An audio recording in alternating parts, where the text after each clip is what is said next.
Welcome back to the Monday, Tuesday, Thursday, Friday episodes on Everything Sports with Aman and Evan. I'm your host, Aman Adkarni, and we're going to keep the theme going. It's that time of year, it's football time. I mean, Evan already talked about it in yesterday's 10-minute episode. 49ers are in the league of their own, and what's also changed since then is the Philadelphia Eagles find themselves in struggling waters, unfamiliar territory. So we're gonna look at them, look at like who really is a real threat to compete with the Niners. And we're all gonna get a preview of that Christmas Day in the evening when the Ravens face the 49ers. And before we start, make sure to follow us on all social media platforms. They're all linked in the description. I know we don't use Discord as much, but the plan is to get it up and running. So that link, the invite links in the description. Everything's in the description. Follow us on Spotify, Apple, post episodes there every weekend exclusively on there. So YouTube, you're getting different episodes than what you get on Spotify and Apple. So if you like longer episodes, head over there. Or if you like the shorter versions, stay right here on YouTube or watch the shorts on TikTok and YouTube daily so you don't miss any sports content posted by Evan and I every single day. So, without further ado, Eagles Seahawks, let's get straight into it, man. So, we went into, or I guess during the day, we got news that Geno Smith was actually going to play. Obviously, he didn't end up playing. Honestly, don't know why yet. But now that Drew Lock is starting, he did decent against the San Francisco 49ers. It's just, I feel like that no matter who the 49ers are going to play, I feel like it's the 49ers Super Bowl to lose right now. And I think that's a fair thing to say because you see in the NFC, it's looking really likely that the Niners are going to get that one seed and the playoffs are going to run through San Francisco or Santa Clara, which is where they play. But, anyways, it's going to run through the 49ers home stadium.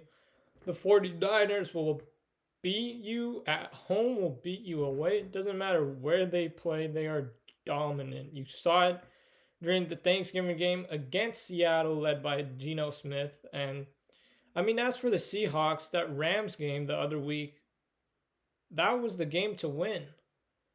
Because you look at just the gauntlet of their schedule, they had to obviously face the Niners, the Cowboys before that. Could have pulled off an upset win against the Cowboys, but now Drew Lock, just what a pass dropping it in straight to Jackson Smith-Njigba. I was hopeful. I'm hoping for a stat correction in my fantasy league because I lost by 0.76 because A.J. Brown couldn't get a single reception. And I mean, more than fantasy, I feel like it's the Eagles are just struggling. Like we talk about Josh Allen leading the league in interceptions year in, year out. At some point, you got to talk about Jalen Hurts, man, because this season, it's just been a struggle for him. He's more than doubling the amount of turnovers that he's responsible, right? Whether it's a fumble, throwing 2 interceptions to Love yesterday, obviously the game sealing pick.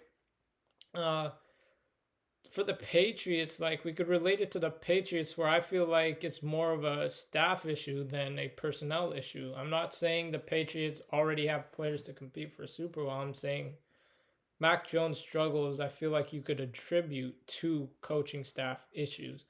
Whereas the Eagles, I feel like it's a combination of both. Matt Patricia, it was obviously his first game with this new look defense. They had to make a change. Sean Desai went back up to the booth. Matt Patricia went back down to the field calling defensive plays. And I feel like ever since Patricia left the Patriots the first time, you could argue that it hasn't been that great for him because when he was hired by the Lions, we're like, all right, this is a great hire, coach of the future. Didn't work out in Detroit. And then he just went back, I believe, to the Patriots at some front office role, then started calling offensive plays, and then now back to defensive plays.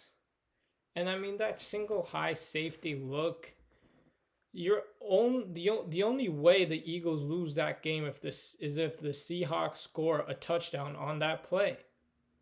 And guess what happened? The Seahawks scored a touchdown on that play. I mean, it started off with the Niners. Like, I saw a stat, I believe it was on Pat McAfee's show, that teams after losing to the 49ers almost always lose the following week's game. Obviously, the Niners' loss was a couple weeks ago, but I mean, their confidence was shot. Like, it immediately started after the Super Bowl where the Niners felt like they didn't have a fair chance because obviously you had Brock Purdy go down with his injury, Johnson go down with his injury. Purdy came back in the game, and then the Niners were only exclusively calling run plays. They tried a trick play where McCaffrey was lined up as the quarterback. Wasn't obviously a great throw because McCaffrey is a running back and shouldn't even play running back. Like, you got that Niners team losing 4 quarterbacks in a season, still managed to make it to the NFC Championship game. The year before that, in the championship game, lost a heartbreaker to the eventual Super Bowl champions in the LA Rams. And I mean, now that you look at it, the Niners still own the LA Rams in the regular season. Obviously, Niners couldn't get it done in the playoffs, but you have to, like, the first championship game against the Rams, everyone was healthy, fine. You come back from that stronger. Last year, it's almost like incomplete in my opinion, because the Eagles were obviously fully healthy versus the Niners team without any quarterback. Like, when your running back has to line up as a quarterback, I feel like it's just over. Like, you just know.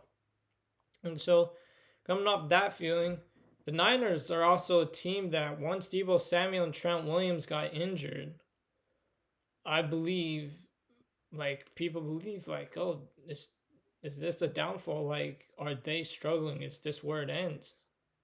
Obviously, that's an exaggeration, but I mean, you got the Eagles right now on a 3 game losing streak, similar to the Niners.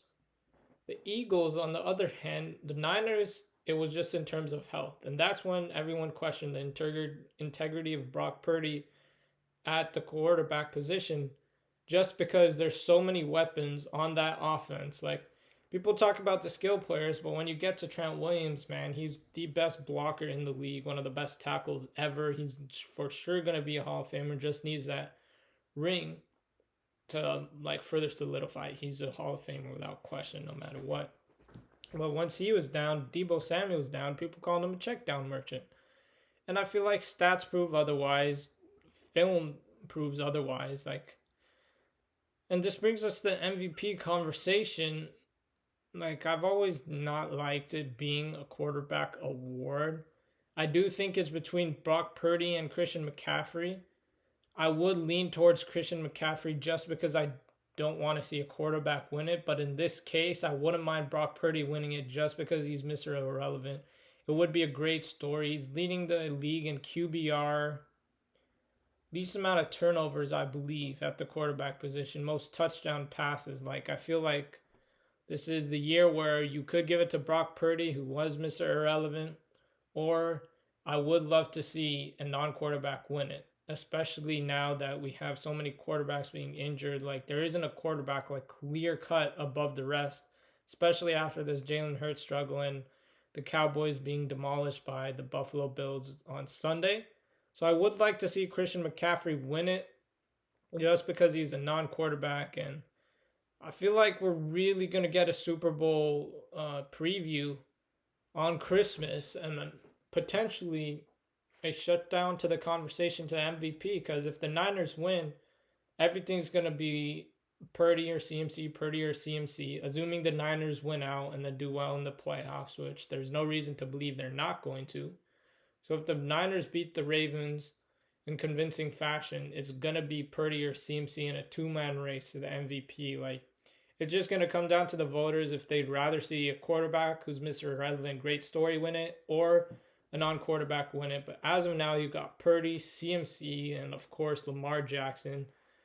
I feel like if we're limiting quarterbacks, this is my top five in no particular order. If we're limiting quarterbacks, so your three quarterbacks are Brock Purdy, Lamar Jackson, and Josh Allen. To be honest, because Josh Allen in that new system, he's got the Bills playing well, especially if the Bills win out. I'm sorry, but no team.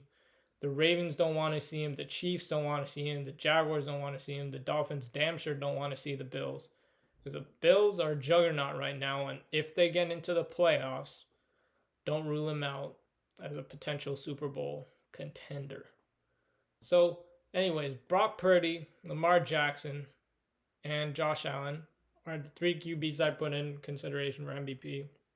And then you got Christian McCaffrey, Tyreek Hill. Those are my top five in no particular order. Comment below if you agree. But with that, thank you for tuning in to today's 10-minute episode. Have a great week.